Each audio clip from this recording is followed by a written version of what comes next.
Admission time இந்த ஸ்கூல்ல சேர்த்தலாமா, அந்த ஸ்கூல்ல சேர்த்தலாமா, எந்த ஸ்கூல் பெஸ்ட், இந்த மாதிரி எல்லாம் பார்த்து பார்த்து சேர்த்துவீங்க. அது பண்ண அப்புறம் ரொம்ப ரொம்ப முக்கியமான விஷயத்த மிஸ் அவுட் பண்ணிடுறாங்க நிறைய பேரண்ட்ஸ். அது என்னன்னு உங்களுக்கு சொல்றேன். அதுக்கு முன்னாடி நம்மளோட சேனலை ஃபாலோ பண்ணாதவங்க ஃபாலோ பண்ணிக்கோங்க.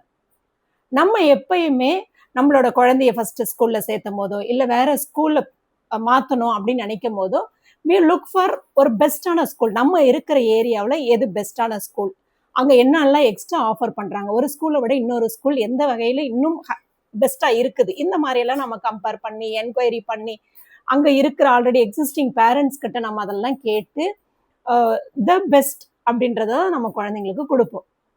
ஆனா பேரண்ட்ஸ் என்ன பண்றாங்க, அந்த அட்மிஷன் எடுத்ததோட சரி, பிள்ளைங்க அங்க இருக்கிற ஸ்கில்ல கத்துக்கிட்டாங்களா, அந்த ஸ்கூல் கொடுக்குற ஆக்டிவிட்டீஸ்ல ஃபாலோ பண்றாங்களா, டீச்சர்ஸ் ஒரு லெசன் எடுக்கிறாங்க, அந்த லெசன் நம்ம குழந்தைக்கு புரிஞ்சிச்சா, அதனோட நாலேஜ் குழந்தை கெயின் பண்ணிச்சா, இது எல்லாமே நம்ம அசஸ் பண்ணணும். அது ரொம்ப முக்கியம். நம்ம ஃபீஸை கட்டி பெஸ்ட் ஸ்கூலை கொடுக்கறதோட பேரண்ட்ஸோட கடமை முடிஞ்சு போறதில்லை.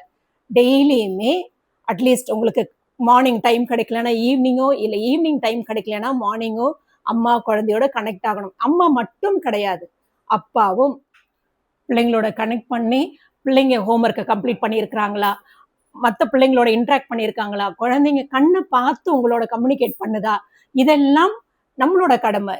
டீச்சர்ஸ் மட்டுமே பார்க்கணும் அப்படி கிடையாது. பேரண்டா you have to take responsibility.